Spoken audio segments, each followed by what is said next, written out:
ऋग्वेद प्रथम मंडल 11वां सूक्त और प्रथम मंत्र। ओम इंद्रम विश्वा विवृधन् समुद्र व्यचसं गिरः रथीतमं रथीनां वाजानं सत्पतिं पतिं। पदार्थ: हमारी ये विश्वाह सब गिरह स्तुतियाँ समुद्र व्यचसम जो आकाश में अपनी व्यापकता से परिपूर्ण ईश्वर व जो नौका आदि पूर्ण सामग्री से शत्रुओं को जीतने वाले मनुष्य, रथी नाम जो बड़े बड़े युद्धों में विजय कराने व करने वाले, रथी तमम जिसमें पृथ्वी आदि रथ अर्थात सब क्रीड़ाओं के साधन तथा जिसके युद्ध के साधन बड़े बड़े रथ हैं, वाजा नाम अच्छी प्रकार जिनमें जय और पराजय प्राप्त होते हैं, उनके बीच सत्पतिम जो विनाश रहित प्रकृति आदि द्रव्यों का पालन करने वाला ईश्वर व सत्पुरुषों की रक्षा करने हारा मनुष्य, पतिम जो चराचर जगत और प्रजा के स्वामी हैं, व सज्जनों की रक्षा करने वाले, और इंद्रम जो विजय के देने वाले परमेश्वर के व शत्रुओं को जीतने वाले धर्मात्मा मनुष्य के अविवृधन गुणानुवादों को नित्य बढ़ाती रहें। भावार्थ: इस मंत्र में श्लेषालंकार है। सब वेदवाणी परमेश्वरीय युक्त, सब में रहने, सब जगह रमण करने, सत्य स्वभाव तथा धर्मात्मा सज्जनों को विजय देने वाले परमेश्वर और धर्म व बल से दुष्ट मनुष्यों को जीतने तथा धर्मात्मा व सज्जन पुरुषों की रक्षा करने वाले मनुष्य का प्रकाश करती हैं। इस प्रकार वे परमेश्वर वेदवाणी से सब मनुष्यों को आज्ञा देता है। क्या समझते हैं हम इससे?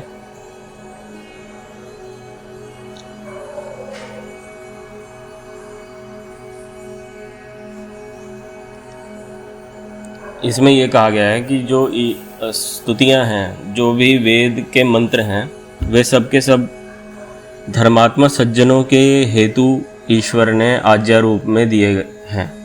ठीक है, इसमें आज्ञा और निषेध दोनों होता है। ईश्वर ने ये भी बताया है कि हमें कौन से काम नहीं करने हैं और ये भी बताया हमें कौन से काम करने चाहिए।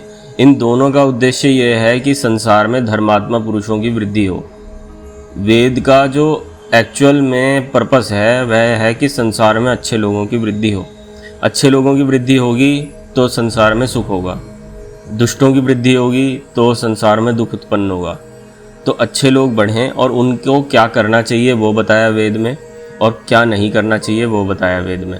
ठीक, तो ये जो हमारे वेद मंत्र हैं ये एक तरह से हम सभी के लिए गाइड का काम करते हैं कि हम अपने, अगर मान के चलो कोई हमारे पिछले संस्कार के कारण हमारे अंदर कोई दुर्गुण है भी, तो हम वेद विद्या से, वेद के स्वाध्याय से हम उन दुर्गुणों का नाश कर सकते हैं।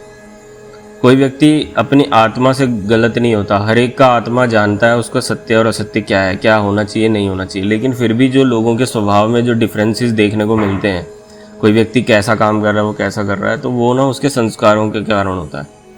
तो व्यक्ति अपने संस्कारों में हमेशा बंध के नहीं रह सकता। अगर वह चाहे तो अपने संस्कारों को बदल भी सकता है। अगर किसी की दुष्ट प्रवृत्ति है पहले से, तो वह अभ्यास के द्वारा, सही ज्ञान के द्वारा अपने उस कैरेक्टरिस्टिक को मोड़ सकता है। और ऐसा मोड़ने से पहले तो शुरू में कष्ट होगा, लेकिन बाद में ना उसकी आदत बन जाएगी वैसी। और ऐसे कई उदाहरण हमारे समाज में भी रहे हैं। महर्षि वाल्मीकि का नाम सुना है? कौन थे? रामायण के रचयिता थे। उनका पास्ट क्या था? वे बहुत क्रूर डाकू थे महर्षि वाल्मीकि। वे छोड़ते नहीं थे किसी को, बहुत क्रूर थे वे। अब आप देखो, उन्होंने अपने ऊपर कार्य किया और वे कहाँ ऋषि बन गए। महर्षि श्री राम ने उनके पैर छुए, तो इतने महान थे। रामायण पूरी उन्होंने काव्य रूप में उन्होंने रचना की। श्री राम के समकालीन थे, श्री राम उनके पैर छूते थे, वे इतने बड़े ऋषि थे। विश्वामित्र बहुत जबरदस्त राजा थे, बड़े बड़े सेनाएं, बड़े बड़े युद्ध लड़े उन्होंने। बाद में क्या बने? श्री राम के गुरु बने। माता सीता से स्वयंवर करवाने वाले विश्वामित्र ही तो थे, उनको स्वयंवर में लेकर गए थे। तो इस तरह से व्यक्ति ने अपने अपने, ऐसा नहीं है कि मैं अगर ये सोचूं कि यार मैं तो यार यही करता रहा हूँ, मैं तो ऐसा हूँ। इंसान की अपनी कोई पहचान नहीं होती, पहचान होती है संस्कारों की। जो उसकी आदत होती है ना कि वह ऐसा कार्य करता हुआ आ रहा है, ऐसी उसकी प्रैक्टिस हो गई है, वही उसकी पहचान बन जाती है। और अगर वह उस प्रैक्टिस को, उस पहचान को बदलना चाहे तो वह बदल सकता है पूरी तरह से। सब उसका मनुष्य के अपने हाथ में होता है। करना ये होता है कि अगर कोई विचार आपके पास आता है जिसको जिसको आप नहीं चाहते, तो उसी टाइम उसका ना उल्टा विचार करके उसको ज़बरदस्ती मारना होता है। आप समझ रहे हो? जैसे आपको बहुत क्रोध आता है, किसी ने बोला, एकदम आप क्रोधित हो गए, तो अगर आप उसी टाइम रुक कर थोड़ा सोच लो ना, अरे यार नहीं, पता क्या होगा, अंदर से ना ऐसा होगा जैसे गुबार फटने को होगा और आप उसको दबाओगे। शुरू में तो बड़ा कष्टकर होगा, लेकिन दूसरी बार आसान होगा, तीसरी बार और आसान होगा, चौथी बार और आसान होगा, पांचवी छठी बार आपकी आदत ही बन जाएगी, आप क्रोध ही नहीं करोगे, क्योंकि वो संस्कार बन गया ना अंदर। बॉडी का एक एक सेल आपको क्रोध करने के लिए प्रेरित कर रहा है, पूरी तरह से जैसे उबाल सा नहीं बाहर आता, लेकिन आप उसको पीछे की ओर धकेल रहे हो। नहीं नहीं, ये गलत है।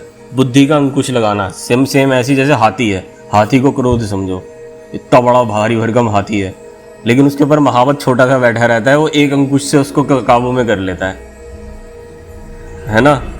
तो आपकी बुद्धि जो है वही अंकुश है। अगर आपकी बुद्धि ने उसी टाइम कह दिया नहीं, इसका परिणाम ये होगा, इसका परिणाम ये होगा और वो मुझे नहीं चाहिए, तो आप अपने आप को समझाओगे। और अपने आप को जब आप रिवर्स प्रोसेस में लेकर जाओगे कि नहीं नहीं नहीं, तो पहली बार दबाना मुश्किल है, दूसरी बार तीसरी बार आपका वो संस्कार ही बन जाएगा, फिर आपको क्रोध नहीं आएगा। ठीक है, लेकिन ये जो बुद्धि है कि मुझे ऐसा नहीं करना है, ये मिलेगी कहाँ? ये तो वेद से ही आएगी, है ना। और ईश्वर ने यही उपदेश किया है कि व्यक्ति को क्या करना है, नहीं करना है। तो अगर आपको पता है कि मुझे ऐसी स्थिति में ऐसे रिस्पॉन्ड नहीं करना है, तो इसका मतलब कि आपने कहीं ना कहीं वेद की उस आज्ञा का पालन किया होगा, चाहे आप उसे जानते हो चाहे ना जानते हो। नहीं जान के करेंगे तो ठीक है, अच्छी बात है, लेकिन अगर जान के करेंगे तो ज़्यादा बेहतर है, क्योंकि ऐसी कई चीज़ें हैं, अगर आप जान के करोगे तो कई चीज़ें ऐसी हैं जो आप करने से बच जाओगे, गलत चीज़ें। ध्रुव कुछ कहना चाह रहे थे? तो ये बात है, अपने आप को व्यक्ति चाहे तो बदल सकता है। जैसे किसी व्यक्ति में बहुत आलस्य है, मेरा मन नहीं है, मेरा मन नहीं है, तो अगर वह जाने, उसने वेद पढ़ा, वेद के सूक्त में पढ़ा, आलस्य करने से इंसान का सब कुछ चला जाता है, तो वह उसी टाइम उठेगा। जब पहली बार उठेगा ना, उसे बड़ा कष्ट होगा, यार क्या यार। दूसरी बार करेगा, तीसरी बार करेगा तो आदत ही बन जाएगी उसकी, फिर वह कभी बैठ ही नहीं पाएगा। तो उसका जो शरीर है ना, मन है, वह भी वैसी चेंजेस लेकर आ जाएगा, अपने बॉडी स्ट्रक्चर बदल जाता है पूरा का पूरा। आपकी जो ये बॉडी होती है ना, बॉडी का शेप, आपकी हाइट, आपका स्वास्थ्य, ये होता क्या है एक्चुअल में, देखो समझने की कोशिश करना। पिछले जन्मों में आपके जो मन के संस्कार थे, मन दिखाई देता है तो उसके संस्कार भी दिखाई नहीं देंगे, लेकिन वे होते हैं छोटी तरंगों में।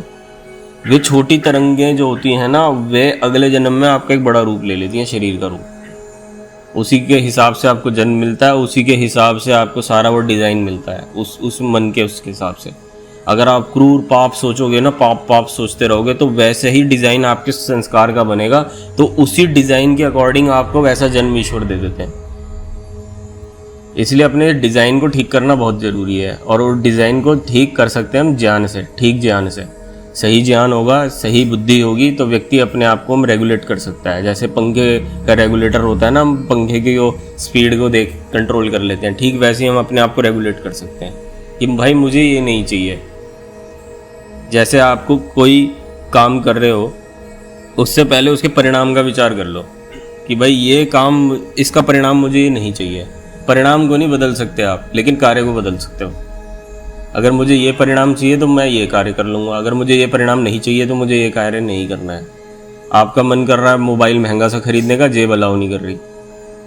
आपको ये मन तो कर रहा है ये खरीद लूँ, लेकिन बुद्धि कह रही है अगर तूने ये खरीद लिया तो इसके परिणाम ये होने वाले हैं, तो भाई मुझे ये परिणाम नहीं चाहिए, मैं उसे छोड़ दूंगा।